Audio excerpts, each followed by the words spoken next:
வணக்கம் நண்பர்களே, இது விடாமுயற்சி சவாலோட நாள் 31.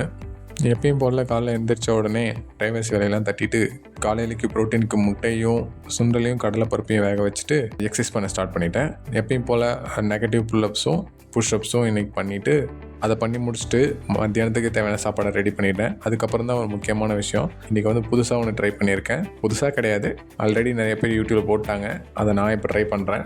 நேற்று வாங்கின அன்னாச்சி பழத்தை வச்சு இன்றைக்கி பைனாப்பிள் திப்பாச்சேன்னு சொல்லிட்டு ஒரு ஃபெர்மெண்டட் ட்ரிங்க்கு, அது ஃபுல்லாக ரெடியாக எப்படியும் ஒரு 6 நாள் ஆகும். அதை இன்றைக்கே பண்ணி வச்சா தான் 6 நாளுக்கு அப்புறம் அது ரெடி ஆகும். அதனால் வாங்க பார்ப்போம். அதுக்கு முதல்ல நம்ம பைனாப்பிள் எடுத்துக்கணும், க்ளீனாக வாஷ் பண்ணிடணும். வாஷ் பண்ணி முடிச்சுட்டு பைனாப்பிளோட தோலை மட்டும் தனியாக சீவி எடுத்துக்கணும். வேணும்னா பைனாப்பிளே சேர்த்து ஆட் பண்ணிக்கலாம், ஆனால் நான் வந்து இப்போ வெறும் தோலும் நடுவில் இருக்க ஸ்டெம்மும் மட்டும் தான் ஆட் பண்ணுறேன். அதெல்லாம் முதல்ல ஒரு டப்பாக்குள்ளே போட்டுட்டு அதுக்கப்புறம் இஞ்சி ஒரு பீஸ் குட்டி பீஸாக கட் பண்ணி அதில் போட்டுக்கணும். அதுக்கப்புறம் பட்டை, கிராம்பு, மிளகு அதெல்லாம் சேர்த்துக்கணும். கொஞ்சம் சர்க்கரை சேர்க்கணும்.